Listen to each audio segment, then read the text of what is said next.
Tradizione stravolta, vietato l'uso di barconi da lavoro per ospitare le comitive. Niente Burci e Redentor. Praticamente è una roba che è stata sempre fatta da quando che mi ero puteo, quando che sono nato, ero già in barcon con l'anguria e addio ai mototopi da lavoro che per una notte ospitavano mega tavolate a base di sardei saor, anguria, alcoici e volontà. Basta comitive sempre più numerose e sempre meno veneziane.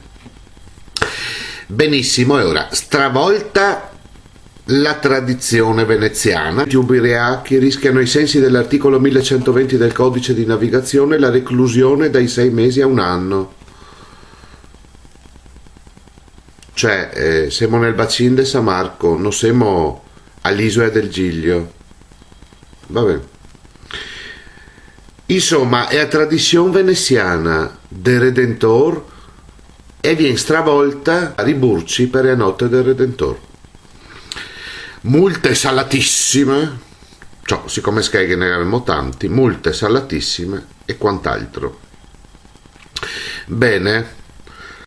Sì, perché visto che sei così fiscai, speriamo che diventa così fiscai anche per tante altre cose, chi dà una bella netada e chi possa cavar via tutti sti venditori ambulanti e sta miseria, anche questo bisogna fare. Cioè, se si vuole essere fiscai, bisogna essere fiscai del tutto, non si può essere fiscai solo dove che ne comodano gli altri. Cioè, se a casa mia applico delle regole, e regole però fa risultare tutto perfetto, non perfetto solo dove che va bene così, questo no.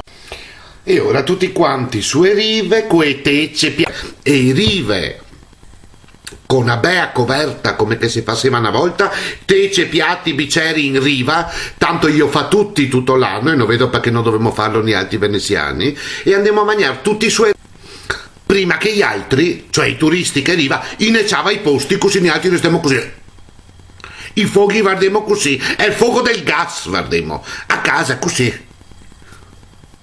Ecco, e ora andiamo sulle rive, mangiamo, facciamo la nostra cena all'aperto, sulle rive, i posti davanti, perché siamo qua tutto l'anno che io temo su sta città, è il posto davanti, ne spetta come in teatro, va bene? Ecco.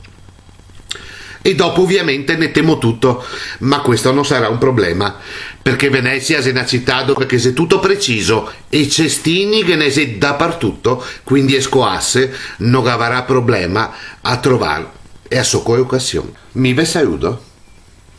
Buon Redentore a tutti, cerché di divertirve non ste pensare a niente e ricordeve che mi ve voglio sempre bene.